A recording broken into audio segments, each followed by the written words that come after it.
Thank you for listening to Shulchanaruchharav.com. The journey of the soul after death. In this lesson, we will discover one of the most mysterious and thought-provoking subjects relevant to the afterlife, as it is viewed from a Torah perspective, and especially through the lenses of halachic literature. We will go through the time of death, burial, shiva, and post-mourning, and the journey that the soul takes throughout these times. The Ramah records in the Shulchanaruch chapter 403 that at the time of death of a tzaddik, there are three groups of angels who come to greet the soul and tell him to come in peace. On the other hand, we find written in the Taz and other Paiskim that when the soul departs from the body, it is in a state of bewilderment and needs to be comforted from people around the body. And this is one reason why we do not leave the mace alone after his death until the burial. In Kabbalah, it is explained, as brought in the Tanya, that at the time of death, every positive thought, speech, and action that a person did throughout his life becomes concentrated into one pristine spiritual light, which becomes revealed in the heavenly spheres and shines and gives effect to the upper and lower worlds. We will now discuss the stage of Tahara. It's a Jewish tradition to have the mace go through a cleansing process after he has deceased prior to burial. And the purpose of this purification process is to refine the soul and remove from it its attachment to this physical world so it can move on to the spiritual world. The Mavriyabik writes that while after the passing prior to the Tara, the soul of the deceased still has knowledge and understanding and attachment to the physical world, after the Tara, this decreases tremendously as a preparation for him to move on to the next world. The traditional garbing of the body after the Tara is performed with the Tachrichin also contains spiritual meaning and effect. As just as we are garbing the body down here, so too up in heaven, this represents the soul being dressed for its preparation to enter the Garden of Eden.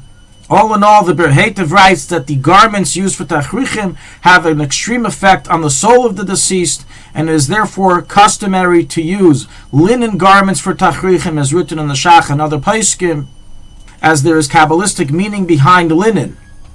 And doing so greatly benefits the soul and creates defense angels on his behalf. The Taz records in the name of the Talmud Yerushalmi that the soul of the deceased prior to burial is present and listens to the eulogy said of him as if he were in a dream. Meaning that similar to the abstract reality that we experience in a dream, so too the soul of the deceased is in a dreamlike state that witnesses everything happening in front of him. He sees all the people speaking, giving eulogies, asking him for forgiveness until the burial takes place. The burial itself, what is its purpose and meaning, and what happens to the journey of the soul after it occurs? So the Zohar records that the soul of the deceased cannot continue on its mission in the next world, whether it be to enter Gan Eden or to be returned back as a Gilgul, until the body is buried.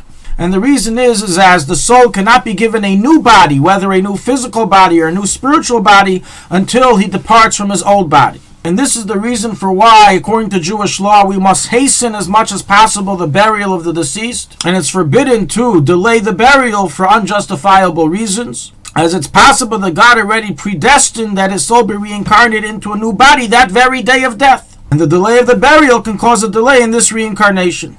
The Zohar says the following: it's similar to a man who has lost his wife and cannot remarry until his late wife is buried. After the body is buried, the soul returns back to heaven through Jerusalem, and it is for this reason that it is recorded in Chazal, the one who is buried in Eretz Yisrael is saved from Chibud HaKever infestation, as the soul is right near its gates of entrance to heaven.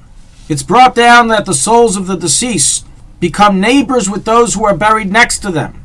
And hence we have a ruling that you may not bury a Rasha near a tzaddik, as certainly the conversation the tzaddik is interested in is not the conversation the Rasha is interested in, and it's not a very good match.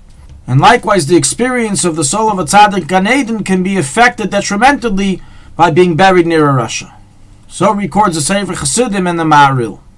After the burial, Shiva officially begins.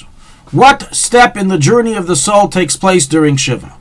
So the Sfarim, the Poskim, and Mekubalim record that throughout the days of Shiva, the soul of the deceased is found in the house that it lived in. Likewise, there is a level of the soul of the deceased that hovers over the body for the first 3 days of Shiva, although after 3 days it no longer comes back to the body.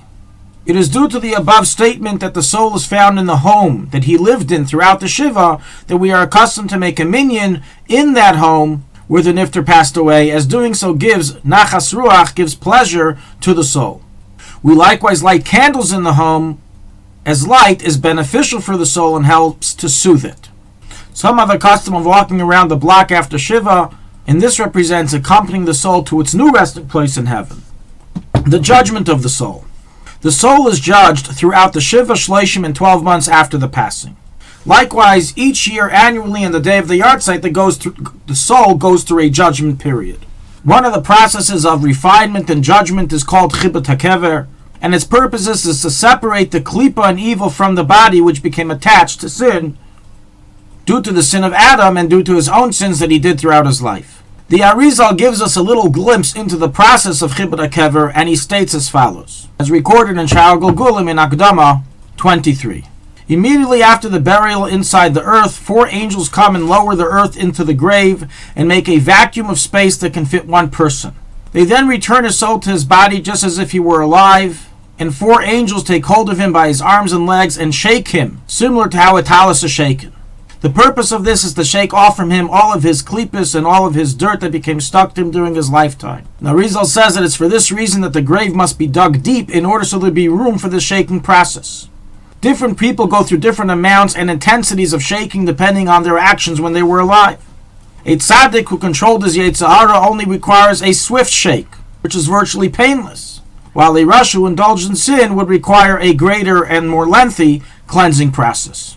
Regarding the soul of a murder victim and his journey after life, it's recorded in the Maver Yabik that the soul of a murder victim cannot rest in heaven until his murderer is apprehended and held accountable for his actions. The soul of the victim demands justice and that his murderer be put to death, and he does not rest until this happens. It is in fact for this reason that the Jewish tradition is not to perform a tahara to a murder victim in order so the soul constantly remember how he got to where he is, that he was murdered, and he seek vengeance against the murderer upstairs in heaven through prosecuting and persecuting his soul.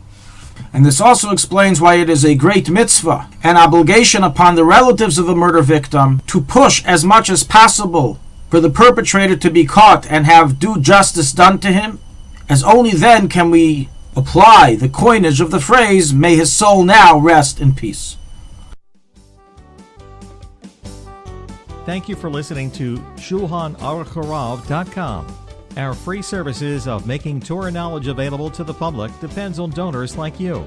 Please help us continue our work through making even a small contribution at Shulchanaruchharav.com under the Daily Halacha Dedication section or in the subscription page. Also, check out our online courses and many sefarim available for purchase that will both enhance your Torah knowledge and help support our work.